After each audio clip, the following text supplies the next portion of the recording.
You are worthlessness. You don't deserve to be in my house.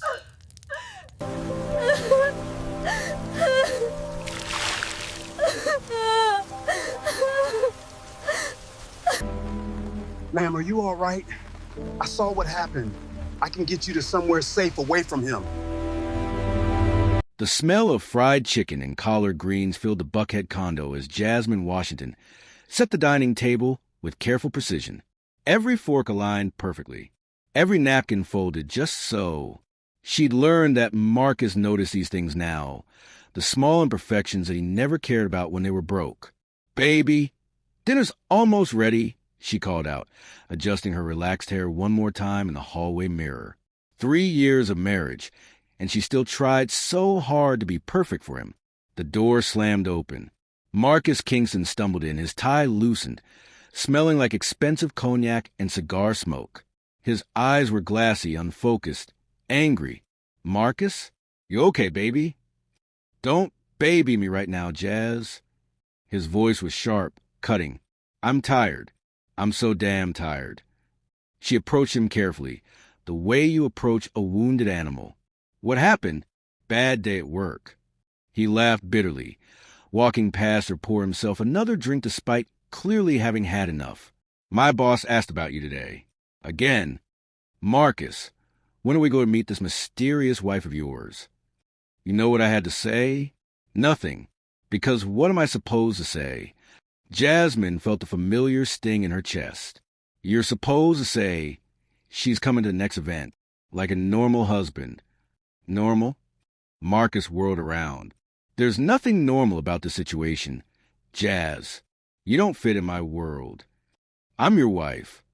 You're my mistake." The words exploded out of him, fueled by liquor and something darker, shame that had been festering for months. "You think I don't hear them? My colleagues? Where'd Marcus find her? What's her background? Which family is she from? And you know what I have to do? I have to lie. I have to make up some story about you being from a good family, because God forbid they know the truth." Tears burned Jasmine's eyes. "The truth? What truth, Marcus? That I worked 2 jobs to help you pay rent when you were a nobody? That I believed in you when your own college friends laughed at your dreams? That I loved you before you had anything? You don't understand." He was pacing now, drink sloshing in his hand. "I've worked too hard to get here. Too damn hard. Morehouse, the networking, the grinding. I built myself up from nothing." "From nothing?" Jasmine's voice broke. "Your mama raised you good, Marcus. She worked herself to the bone to send you to private school. She was a maid, and she—" The glass shattered against the wall. "Don't!" Marcus's face contorted with rage. "Don't you ever mention my mama. You hear me? You're nothing like her. She had class. She had dignity. She knew her place, and she never embarrassed herself trying to be something she wasn't." Jasmine stood frozen, chicken burning on the stove behind her, tears streaming down her face. "Your place," she whispered. "What's my place, Marcus?" He stared at her, and in his eyes she saw it. The same look she'd seen in the eyes of women at his corporate events, the ones who looked right through her when she served them drinks at the Busy Bee Cafe. Contempt, disgust, shame. "My mama's calling about the Juneteenth gala next week," he said coldly. "The whole firm will be there. Partners, clients, everybody who matters." Hope flickered in Jasmine's chest. "I bought a dress. From the thrift store on. I'm going alone." The hope died. "Marcus, please. I've been your wife for 3 years. When you will stop hiding me? When you're worth showing?" He grabbed his car keys. "Maybe never. Maybe I married the wrong woman. Maybe I need someone from Spelman, someone from a good family, someone who knows how to act in polite society. Someone lighter?" Jasmine's voice was quiet but sharp. "Someone with looser curls? Someone who doesn't remind you of where you really came from." His hand caught her arm, hard. She gasped, "You think you know me?" His breath was hot against her face. "You think because you were there when I was struggling, that makes you special? It makes you a witness to my weakness. Every time I look at you, I remember being broke. I remember being nobody. And I'm done remembering." He dragged her toward the front door. Marcus, no. Please. You want to know your place?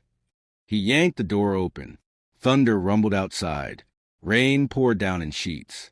Your place is wherever I'm not. He shoved her out into the hallway. She stumbled, caught herself against the railing.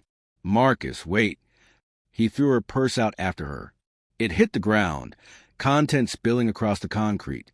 You're worthless, he screamed, loud enough for the neighbors to hear. Doors cracked open up and down the hallway. You've always been worthless.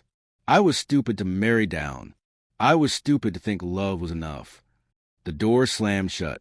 The deadbolt clicked. Jasmine stood there in the cover hallway, rain blowing sideways and soaking her simple house dress. She could feel eyes on her, neighbors watching, judging, pitying. She bent down and gathered her things with shaking hands. Wallet, phone, keys to nothing, because this wasn't her place anymore. The rain was coming down harder now. She had nowhere to go. Her mama lived in a one-bedroom in southwest Atlanta, barely making it herself. Her friends, what friends? Marcus had slowly cut them all away, said they weren't the right influence. She walked down the stairs in a daze, each step taking her further from the life she tried so hard to build. The rain hit her full force in the parking lot. Within seconds, she was drenched, her relaxed hair plastering to her face, her thin dress clinging to her body. She stood there in the parking lot of the luxury condo complex, surrounded by Mercedes and BMWs and Teslas, none of them hers. She had $47 in her checking account, a high school diploma, a marriage that just ended with her being called worthless. And then she heard it, the purr of an engine, expensive, powerful. A red Ferrari California T pulled into the parking lot, its headlights cutting through the rain. It slowed as it approached her, then stopped. The driver's window rolled down. The man inside was in his mid-40s, dark brown skin, salt and pepper beard perfectly trimmed, expensive suit even at this hour. His eyes were kind but concerned. Ma'am, his voice was deep, cultured, genuinely worried. Are you all right? Jasmine tried to speak, but only a sob came out. I saw what happened, he said quietly. From my car. I was pulling in to visit a colleague when I saw your husband. He paused. I saw him put you out. She wrapped her arms around herself, shivering despite the warm Atlanta night. Do you have somewhere to go? She shook her head. My name is Damon Cross. I own Crosstech Solutions. I can take you somewhere safe. A hotel, a friend's house, whatever you need. I can't. She couldn't even form sentences. He got out of the car, actually got out in his expensive suit, got an umbrella from the passenger seat, and walked over to hold it over her. You shouldn't be out here like this. Please, let me help. Jasmine looked back at the condo building. 3rd floor, corner unit. The lights were still on. Marcus was up there, probably pouring another drink, probably already forgetting her. She looked at the stranger with the kind eyes and the Ferrari. Why would you help me? She whispered. You don't even know me. I know enough, Damon said softly. I know you deserve better than this. The rain poured down on Jasmine Washington, washing away 3 years of trying to be enough, try to fit in, try to make herself smaller, to make her husband bigger. She was worthless in Marcus's eyes.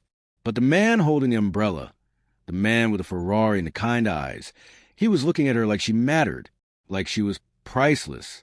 Okay, she whispered. Okay.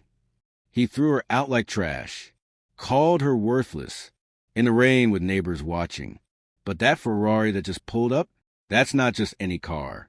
That's not just any man.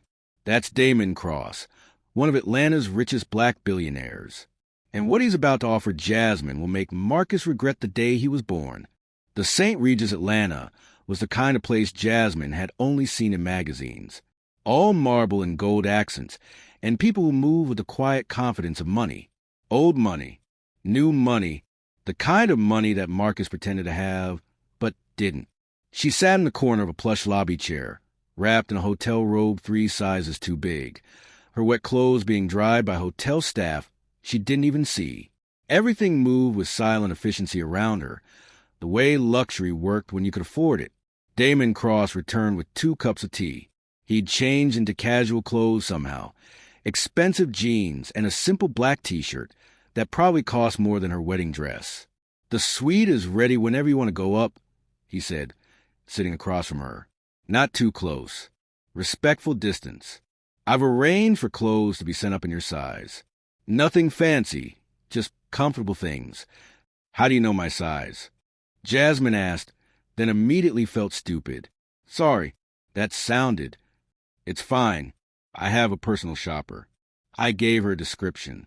"If anything doesn't fit, she'll exchange it." He sipped his tea. "I also had food sent up.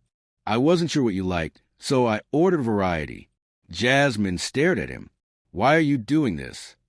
Damon was quiet for a moment, his fingers wrapped around a delicate teacup. When he spoke, his voice carried weight. The kind that comes from lived experience, not borrowed wisdom. "When I was 7 years old, I watched a man throw my mom out of his house. She was his maid. She'd worked for him for 3 years. One day, he decided she'd stolen something. She hadn't, but he needed a reason. He threw her out in front of the whole neighborhood. In Memphis, in February, in the cold." Jasmine's breath caught. I was waiting in our car. I saw it happen. I saw her trying to keep her dignity, while everyone watched. I saw her pick up her purse from the sidewalk. I saw her walk to our car with her head high, even though her heart was broken. His eyes met Jasmine's. She died 3 years later. Worked herself to death trying to prove she wasn't what that man called her. She never believed in herself again. A tear rolled down Jasmine's cheek. I was too young to help her then. Too powerless. But I'm not powerless anymore. He set down his teacup. "So when I saw you tonight, standing in that rain, I saw my mama, and I thought, not again. Not if I can help it." "I don't need charity," Jasmine said softly. "Good, because I'm not offering it." Damon leaned forward. "I'm offering you a job." "A job?" "I'm looking for an executive assistant. Someone smart, hard-working, loyal. Someone who knows what it means to struggle, because those are the people who never take success for granted." He pulled out a business card, slid it across the coffee table. "The starting salary is $150,000 a year." Jasmine picked up the card with trembling fingers. "Cross Tech Solutions. Damon Alexander Cross, founder and CEO. I'm a high school graduate who waited tables," she whispered. "I don't have a degree. I don't have experience in whatever your company does. We develop software solutions for mid-sized businesses. And you don't need experience to be taught. You need character, intelligence, work ethic." He smiled slightly. "Your husband said you worked 2 jobs to support him while he built his career.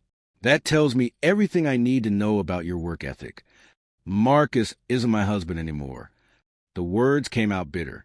"Or he won't be once I file papers." "Do you have a lawyer?" "I can't afford." "I'll provide one. Best divorce attorney in Atlanta. Consider it a signing bonus."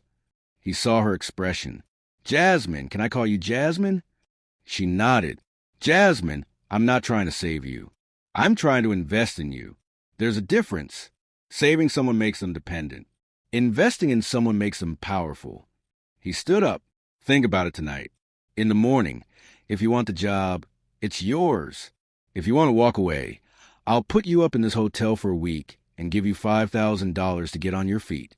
No strings either way. Why would you give me money if I don't work for you? Because you deserve a soft place to land. Because nobody should be thrown out in the rain and told they're worthless." He handed her a key card. "Suite 2407. Top floor. Everything you need is up there. Sleep, eat, think. I'll be back tomorrow at 10 a.m. He turned to leave. "Mr. Cross?" He looked back. "Thank you." Her voice cracked. "I don't know what to say except thank you. Don't thank me yet. If you take this job, I'm going to work you harder than you've ever worked.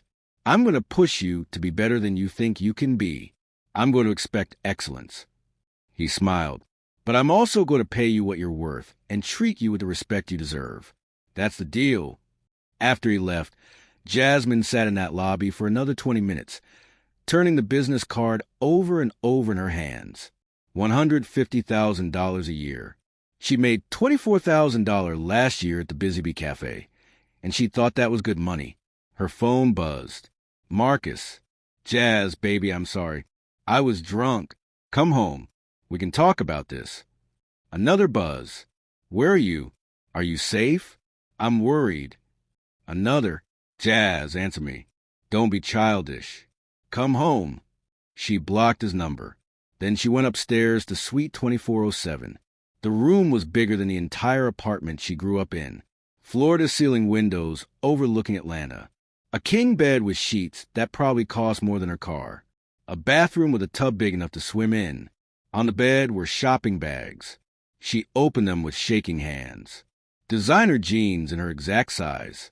Soft cotton t-shirts. A cashmere sweater. Comfortable shoes, Nikes and flats. Undergarments, still in packages. Toiletries, everything she'd need. And on the nightstand, a leather folder. She opened it. Inside was a contract. Employment agreement. Her name already typed in. $150,000 annual salary. Health insurance. Dental. Vision. Retirement matching. And at the bottom, a handwritten note. Also included, full tuition to any Atlanta university of your choice. I believe in continuing education. If you want to finish your degree or earn a new one, it's yours. No obligation, just opportunity. D.C. Jasmine sat on that massive bed in that luxury hotel suite and cried. Not sad tears this time. Something else. Hope. 3 miles away, in a Buckhead condo, Marcus Kingston paced back and forth, calling Jasmine's number over and over, getting voicemail every time. His mama had always told him, "Baby, marry for love, not for show. A woman who loves you when you're nothing will love you when you're something. But if you throw that away for something shiny, you'll end up with nothing at all." He poured himself another drink and tried not to think about how right she'd been. Outside his window, the rain finally stopped. But for Marcus Kingston, the storm was just beginning. $150,000 a year. Full health insurance. Free college tuition. This billionaire just offered Jasmine a whole new life. But can she trust him? What does he really want? Is this real or is this too good to be true? And Marcus? He's already calling, already apologizing, already trying to get her back. But is it because he loves her or because he sees what she's about to become? Smash that like button if you're Team Jasmine. Subscribe to Black American Tales. Drop a comment. Would you take Damon's offer or go back to Marcus? If you say Marcus, we need to have a serious talk. 6 months later, the conference room on the 15th floor of Crosstech Solutions buzzed with nervous energy. 5 executives sat around the table, waiting. The Johnson account, a $3 million software deal, hung in the balance. Everything depended on this presentation. The door opened. Jasmine Washington walked in, and every head turned. She wore a tailored navy pantsuit that fit her curves perfectly. Her natural hair, after a month of transitioning from relaxed to natural, was styled in a beautiful twist-out that framed her face like a crown. Simple gold earrings, minimal makeup, confidence radiating from every step. "Good morning, gentlemen," she said, her voice clear and professional. "I'm Jasmine Washington, executive assistant to Mr. Cross. He sends his apologies, but he's been detained with the Richardson merger. He's asked me to present our proposal." 6 months ago, she would have been terrified. 6 months ago, she would have stuttered and apologized for taking up their time. But 6 months ago, she was a different woman. "As you can see in the materials before you," she continued, pulling up a presentation on the screen, "Crosstech's integrated system will reduce your operational costs by 34% in the first year alone." She commanded that room for 45 minutes, answered every question, addressed every concern. When she finished, the CEO of Johnson Industries stood and shook her hand. "Ms. Washington, that was exceptional. You got a deal." After they left, Damon entered through the side door. He'd been there the whole time, watching through the glass. "How'd I do?" Jasmine asked, though she already knew. "You closed a $3 million deal. How do you think you did?" He smiled proudly. "You're ready." Ready for what? A promotion. Executive VP of Client Relations. $200,000 a year. Your own team. Your own office. He handed her a new contract. You've earned it, Jazz. She stared at the paper. Executive VP. Her name in bold letters. I don't know what to say. Say yes. Then get back to work. The Montgomery account needs attention, and you're the only one who can land it. That afternoon, Jasmine sat in her new office. Her office with her name on the door, and allowed herself one moment of pure joy. She'd done it. 6 months of 12-hour days, night classes at Emory University, studying until her eyes burned. 6 months of proving herself over and over. Her phone rang. Unknown number. She almost didn't answer. Hello? Jazz. Her blood ran cold. Marcus, how did you get this number? I have my ways. He sounded off. Desperate. I saw you. Last week. At Lenox Square. You looked different. She'd been shopping with her college friend Tasha, laughing about her new life. Wearing designer jeans she'd bought with her own money. She'd felt good. Free. It's Ms. Washington, she said coolly. And yes, I'm different. I'm better. I made a mistake. His voice cracked. The biggest mistake of my life. Jazz, Ms. Washington, I miss you. I miss us. There is no us. We're still married. My lawyer filed divorce papers 4 months ago. You were served. Sign them. I don't want a divorce. I want my wife back. Jasmine laughed. A sharp, bitter sound. You don't want your wife. You want your maid. Your ego booster. The woman who made you feel like a king when you were nothing. That's not fair. Fair. Her voice rose. You threw me out in the rain. Marcus, you called me worthless. You said I was your mistake. I was drunk. I was stressed. You were honest. That's what you really thought of me. And you know what? I should thank you, because that rain washed away every lie I was telling myself. About us. About you. About me. She hung up. Her hands were shaking, but not from fear. From anger. From power. A knock on her office door. Come in. Damon entered with 2 cups of coffee. Heard you might need this. How did you? Your assistant mentioned you got an upsetting call. I guess. He set the coffee down. Ex-husband? She nodded. What did he want? Me back. Now that I'm successful. Now that I'm good enough. Damon sat across from her. And what did you say? I told him the truth. That he can't have me back. That I'm not the same woman he threw away. Good. He sipped his coffee. By the way, you have a +1 invitation to the Juneteenth Gala next week. Jasmine's heart stopped. The Juneteenth Gala? That's Marcus's event. His whole firm will be there. It's not his event. It's Atlanta's event. And you're Atlanta now. Damon's eyes were serious. You've worked hard. You deserve to celebrate. You deserve to be seen. But if you're not ready, I'm ready. The words came out strong. Sure, I'm so ready. Then let's show them who you really are. That Saturday, Lenox Square Mall. Jasmine was trying on shoes at Nordstrom when she felt eyes on her. She looked up. Marcus stood 20 feet away, frozen, staring. She looked good. She knew she looked good. Her natural hair in a perfect twist out. Her designer jeans hugging her curves. Confidence in every movement. This wasn't the broken woman from 6 months ago. He approached slowly, cautiously. Jazz? Wow, you look amazing. Ms. Washington, she corrected, not even looking up from the shoes. And thank you.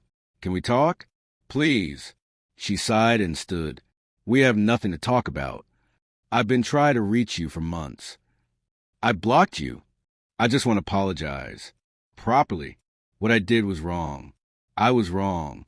You should have treated me with respect from day one. You should have been proud of me. You should have loved me for who I was, not been ashamed of where I came from. She looked him in the eyes. But you didn't, and now it's too late. It's not too late. We can... Ms. Washington? Damon's voice cut through the tension. He walked up carrying shopping bags, dressed casually but expensively. Ready for dinner? Marcus's eyes widened as he recognized Damon Cross. His picture was all over Atlanta Business Chronicle. You're Damon Cross. He shook Marcus's hand firmly. And you must be the ex-husband. We're not divorced yet, Marcus said quickly. Yet Jasmine emphasized. Sign the papers, Marcus. Who is he to you? Marcus's voice rose. Are you dating him? Is that why you won't come back? Whether I'm dating him or not is none of your business, Jasmine said calmly. You lost the right to ask about my life when you threw me out. Damon's eyes hardened. You're the one who put her out in the rain. Marcus's face flushed. That was a private matter between husband and wife. There was nothing private about it. You did it in front of your whole building. Made a spectacle of her. Called her worthless. Damon stepped closer. But here's the thing about diamonds. Just because you can't recognize their value doesn't mean they're not precious. It just means you're unqualified to judge worth. Jasmine touched Damon's arm. It's okay. Let's go. As they walked away, Marcus called out, Jazz, I love you. She didn't turn around. In the car, Damon asked, You okay? I'm perfect. And she meant it. Actually, I'm better than perfect. I'm free. That night, Damon made the invitation official. The Juneteenth Gala. Next Saturday. Will you be my date? Jasmine's heart raced. As in like a date? As in, I'd be honored to have you on my arm. But no pressure. If you'd rather go as friends. A date is good. She smiled. A date is great, actually. Then I'll have my tailor send over some dress options. Unless you want to shop. I want to shop. She grinned. I want to walk into that gala looking so good that Marcus questions every decision he's ever made. Damon laughed. Then let's make that happen. The Juneteenth Gala. The same event Marcus had said she'd embarrass him at. The same event he'd refused to take her to because she wasn't good enough. She was about to show him exactly what he'd lost. And this time, she wasn't walking in as someone's ashamed wife. She was walking in as Jasmine Washington, Executive VP of Crosstech Solutions, as a queen who'd remembered her crown. 6 months, and she's a whole new woman. Executive VP, making $200,000 a year, MBA student, natural hair popping. And Marcus saw her at the mall looking so good his soul left his body. But it gets better. She's going to the Juneteenth Gala. The same gala Marcus said she'd embarrass him at. And she's going with a billionaire, not as an employee, as a date. What's going to happen when she walks into that room glowing while Marcus is there with his respectable girlfriend? What's he going to do when he sees what he threw away? Smash that like button if you're here for this glow up. Subscribe to Black American Tales. Comment now, Team Damon or Team Marcus. If you say Marcus, I'm judging you.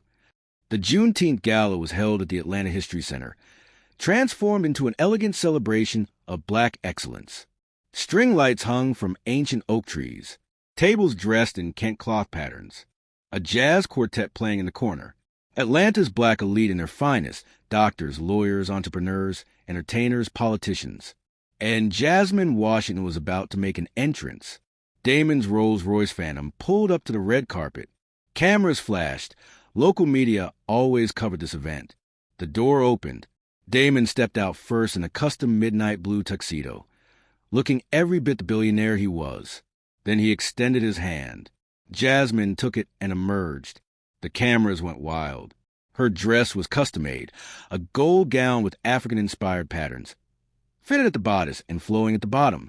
Her natural hair was styled in an elegant updo with gold hair accessories woven through. Her makeup was flawless but not overdone. She wore her grandmother's pearl earrings, the only expensive thing she'd owned before all this. She looked like royalty. Ms. Washington, a reporter called out. Who designed your dress? A local Atlanta designer, she answered smoothly. I believe in supporting Black businesses. And your date? Can you confirm you're here with Damon Cross? Damon appeared beside her, his hand on the small of her back. I'm honored to escort Ms. Washington tonight. They walked the red carpet like they owned it. Inside, the reaction was immediate. Whispers followed them across the room. Who is she? That's Damon Cross's assistant. Assistant? She looks like a model. I heard she closed the Johnson deal. Marcus saw her from across the room and dropped his champagne flute. It shattered on the marble floor. His date, Kelsey, a light-skinned woman from a good family with a degree from Spelman, followed his gaze and her expression soured. Marcus? What's wrong? That's Jazz. Your ex-wife? The one from the hood you don't talk about. He didn't answer. He couldn't, because the woman walking into that ballroom with Damon, Cross, didn't look like anyone from the hood. She looked like she belonged here. More than belonged. She looked like she owned the place. Jasmine saw him but didn't acknowledge him. She was too busy being introduced to important people. Ms. Washington, I'd love to talk to you about consulting for my firm, a tech CEO said. Ms. Washington, can we set up a meeting about that software solution you mentioned at the Johnson presentation? A CFO asked. Everyone wanted to talk to her, know her, work with her. An hour passed. Jasmine was laughing with a group of women entrepreneurs when Marcus finally approached. Jazz, we need to talk. She turned slowly, her expression cool. It's Ms. Washington. And no, we don't. 5 minutes. Please. Damon appeared at her side. Is there a problem? No problem, Jasmine said. My ex-husband was just leaving. I'm not leaving, Marcus said, his voice rising. We need to talk about us. There is no us. Jasmine's voice was ice. Sign the divorce papers, Marcus. You're my wife. His voice was getting louder. People were starting to stare. In name only. My lawyer filed divorce papers months ago. You're just too stubborn to accept it's over. It's not over. It's not, he grabbed her arm. Damon moved like lightning, stepping between them. I suggest you remove your hand. Marcus let go but didn't back down. She's my wife. Who are you two? I'm the man who saw her value when you couldn't, Damon said calmly. I'm the man who gave her an opportunity while you called her worthless. I'm the man who... You stole her from me. You threw me away. Jasmine's voice cut through the room. The music stopped. Everyone was watching now. You threw me out in the rain, Marcus. You called me worthless. You said I was your mistake. The room went silent. You were ashamed of me because I'm from Southwest Atlanta, she continued, her voice shaking with emotion. Because my mama cleaned houses. Because I don't have a degree from Spelman. Because my skin is dark and my hair is kinky. You wanted me to be somebody else. Somebody lighter. Somebody with the right pedigree. But I was always enough, Marcus. You just couldn't see it because you were too busy being ashamed of yourself. Marcus's face went pale. Your mama was a maid, Marcus. Jasmine's voice broke. A beautiful, hard-working, loving woman who sacrificed everything so you could have opportunities. And you spent your whole adult life being ashamed of her. Being ashamed of where you came from. And when you looked at me, you saw that shame reflected back at you, so you tried to erase it. Erase me. Erase your past. But you can't erase who you are. Tears ran down Marcus's face. I loved you, Jasmine said quietly. I loved you when you were nobody. When you were struggling. When you didn't have 2 dimes to rub together. I believed in you. I supported you. I worked 2 jobs so you could chase your dreams. And the moment you got a taste of success, you threw me away like I was nothing. The ballroom was absolutely silent now. So no, Marcus, there is no us. There's just you, living with the consequences of your choices. And me, finally living the life I deserve.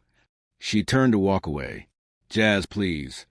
Marcus was crying now, in front of everyone. I'm sorry. I was wrong. I was so wrong. Please, I'll change. I'll be better. You what? She turned back. Love me? Respect me? Appreciate me? You should have done that when I was your wife.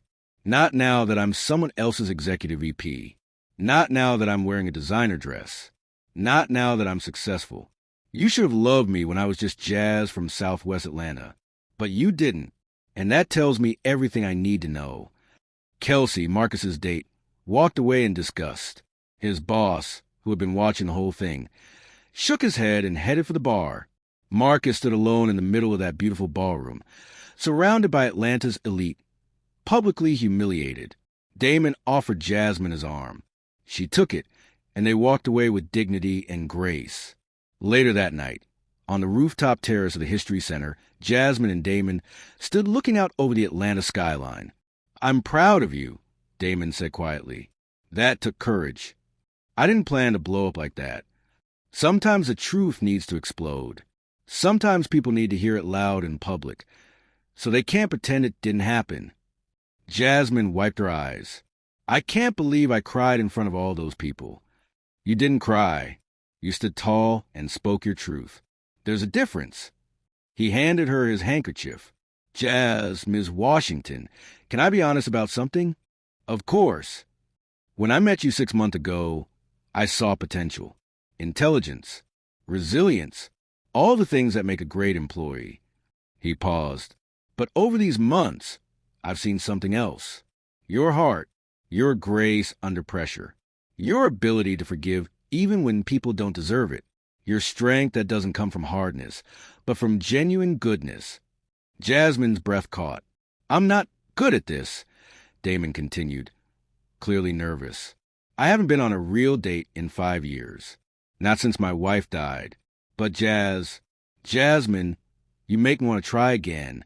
"Damon, I'm not asking for anything you're not ready to give. We can take this slow. Professional by day, friends who might be becoming more by night. But I need you to know, I see you, all of you, and what I see is extraordinary." Jasmine looked at this man who had given her so much, a job, an education, confidence, opportunity. But more than that, he'd given her something Marcus never had, respect.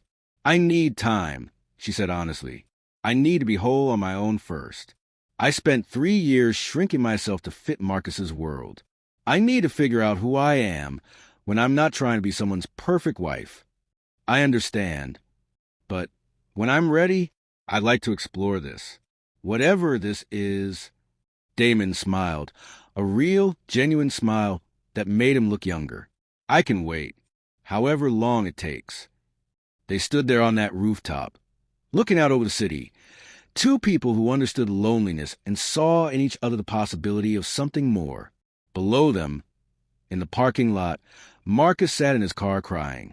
He'd lost everything that mattered, and he had no one to blame but himself. He said she was worthless. She showed him she was priceless. Marcus got humiliated in front of everyone. His date left him. His boss saw the whole thing. And Jasmine? She walked away with her head high and a billionaire by her side. But this isn't over yet. One more chapter, and you'll see exactly what happens when you throw away a diamond. You'll see Marcus's complete downfall. You'll see Jasmine's ultimate rise.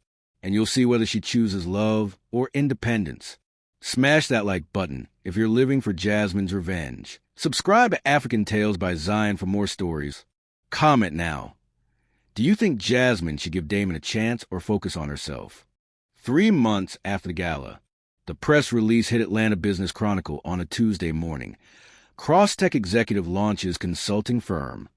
Jasmine Washington sat in her new office, her own office, in her own building, with her own company, reading the article with a smile. Washington Consulting Group, founded by former Crosstech Solutions Executive VP Jasmine Washington, promises to bring Fortune 500 level business strategy to mid-sized companies. With backing from billionaire tech mogul Damon Cross. Her phone rang. Her mama. "Baby girl, I saw the article. You're on the front page of the business section." "I know, Mama. Can you believe it?" "Yes, I can. You were always special, Jazz, even when you didn't see it yourself." Jasmine looked around her office. She'd come so far from that night in the rain, so far from the woman who believed she was worthless. "How's the new house, Mama?" "Chilly. I'm still getting used to having more than one bedroom. And that backyard, I planted tomatoes yesterday." Jasmine had bought her mother a 3-bedroom house in a quiet neighborhood. got her out of Southwest Atlanta, not because there was anything wrong with where they came from, but because her mama deserved peace and safety in her retirement. Gotta go, baby. Love you. Love you too, mama. After she hung up, her assistant buzzed in. Ms. Washington, there's someone here to see you. Says it's urgent. A Marcus Kingston? Jasmine's chest tightened. Send him in. Marcus walked in looking smaller. He'd lost weight. His suit didn't fit quite right anymore.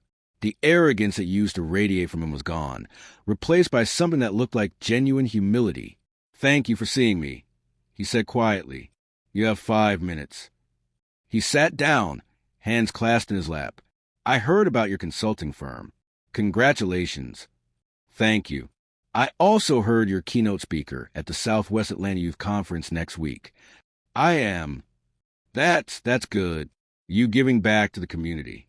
That's good. Silence. Marcus, why are you here? He took a deep breath. I lost my job 3 weeks after the gala. My boss said I lacked character and integrity. Said the way I treated you reflected poorly on the firm. Jasmine said nothing. I've applied to 12 different agencies. Nobody's hiring me. Word travels fast in Atlanta. Everyone knows what I did to you. He looked up, eyes red. I'm not asking for your sympathy. I don't deserve it. I needed you to hear this from me. I'm sorry. I'm truly, deeply sorry. For what specifically? For everything. For being ashamed of you. For treating you like you weren't good enough. For throwing you out. For calling you worthless when you were the most valuable thing in my life. Go on. For being ashamed of my mama. For trying to erase where I came from. For letting respectability politics and colorism and classism poison my heart. Tears rolled down his face. You were right that night at the gala. I wasn't ashamed of you. I was ashamed of me, of being the son of a maid, of growing up with less. And when I looked at you, I saw my reflection. I saw my truth. And instead of embracing it, I rejected it. I rejected you. Jasmine felt her own eyes watering, but kept her voice steady. Do you know what the saddest part is, Marcus? What? Your mama was an incredible woman. She worked hard, raised you right, sacrificed everything so you could have opportunities. And instead of honoring her legacy by being a good man, you spent your life being ashamed of her. She deserved better. I deserve better. I know. He was crying openly now. I know, and I'm so sorry. I forgive you. Marcus looked up, shocked. I forgive you, Jasmine repeated. Not because you deserve it. Not because it excuses what you did. But because holding on to that anger was hurting me, not you, and I refuse to let you hurt me anymore. Does this mean? It means I forgive you. That's all. It doesn't mean we're getting back together. It doesn't mean I trust you. It means I'm letting go of the pain you caused me so I can move forward with my life. Marcus nodded, accepting this. Are you happy? With Damon Cross. I'm happy with myself. Damon is. We're taking things slow. He's a good man. He respects me. He sees my worth. I should have seen it too. Yes, you should have. Jasmine stood, signaling the meeting was over. I hope you find your way, Marcus. I hope you learn to love yourself, and maybe one day you'll be able to love someone else the right way. But that someone isn't me. He stood too. For what it's worth, you look amazing. Not the dress or the office or any of this. You, the real you, you're glowing. That's what happens when you stop shrinking yourself to fit someone else's expectations. After he left, Jasmine sat at her desk and exhaled. She'd done it. She'd faced him without anger, without bitterness. She'd forgiven him. And in doing so, she'd freed herself completely. 6 months later, the Southwest Atlanta Youth Center was packed. 300 young people from the neighborhood, plus their families, had come to hear Jasmine Washington speak. She stood on that stage in a simple but elegant dress, her natural hair in a beautiful afro, and told her story. 7 years ago, I was sitting where you're sitting, in this very community center. I was 19, pregnant, scared, and my boyfriend had just left me. I thought my life was over. The room was silent. I spent years working 2 jobs, trying to make ends meet, try and be enough.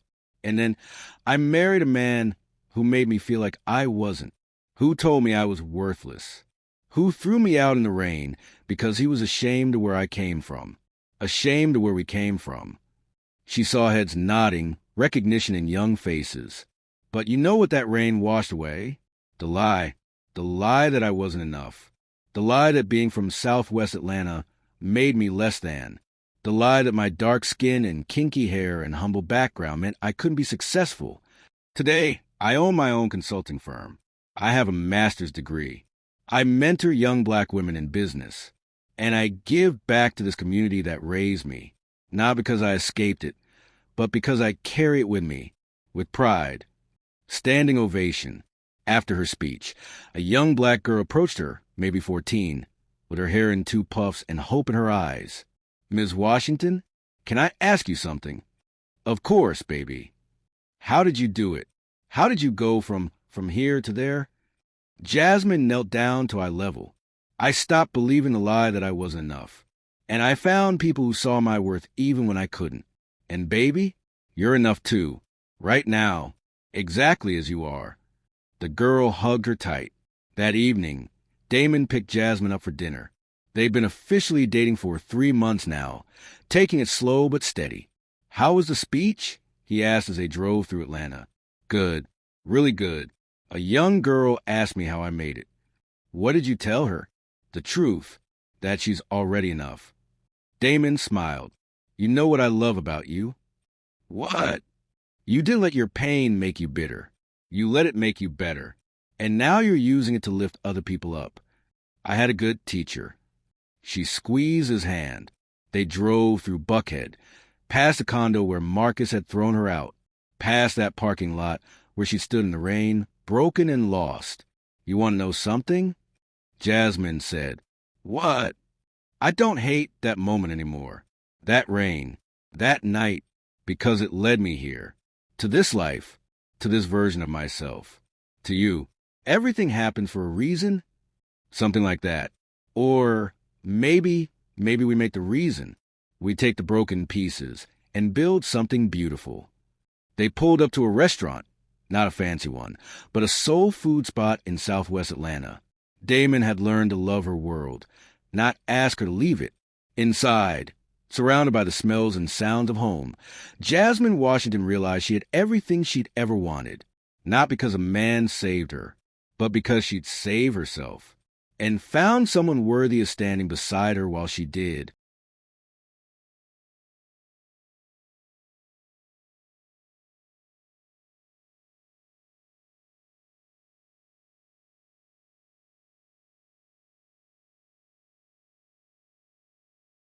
blog 1 year later. The Atlanta Business Chronicle ran another story. Washington Consulting Group expands, opens second office. Jasmine was featured on the cover, standing in front of her new office in a power suit, natural hairstyled and elegant locks, confidence radiating from every inch. The article mentioned her success. 15 major clients in her first year, $3 million in revenue, plans to hire 10 new employees, all from underserved Atlanta communities. It mentioned her education. MBA from Emory University, completed while building her business. It mentioned her philanthropy, scholarship fund for young black women mentorship program, monthly donations to Southwest Atlanta schools. It didn't mention Marcus Kingston at all, because he was no longer relevant to her story. He'd become what he always was, a lesson learned, not a life lived.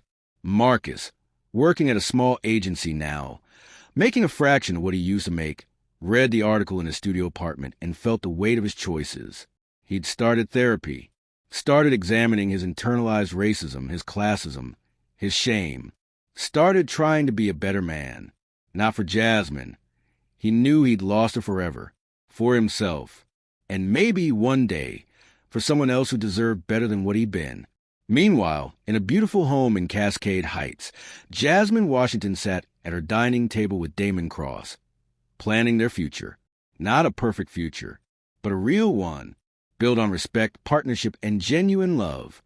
"What are you thinking about?" Damon asked, seeing her smile. "About rain," she said.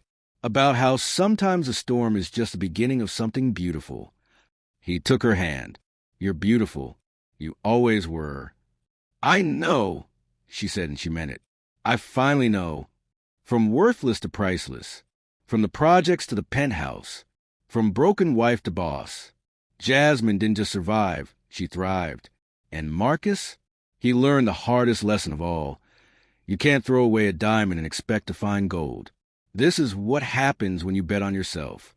This is what happens when you refuse to let someone else define your worth. This is what black excellence looks like. This is what redemption feels like. If this story moved you, smash that like button until it breaks. Subscribe to African Tales by Zion for more stories. Tap the super thanks below to support the channel. Transformation and justice. Share this with every woman who's ever been told she's not enough. Remind her she's priceless. Share this with every man who needs to learn what real love looks like. Share this with everyone who needs hope. Drop a comment and tell us your story. Have you ever been underestimated? How did you prove them wrong? We want to hear from you. Remember, your value doesn't decrease based on someone's inability to see your worth. You are enough. You always were. You always will be.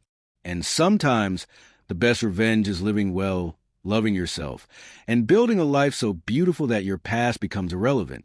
Turn on all notifications because we have more powerful stories coming that will inspire you, motivate you, and remind you that your story isn't over yet. The rain may come, the storms may rage, but diamonds are formed under pressure. And baby, you're a diamond. Stay blessed, stay strong, stay priceless.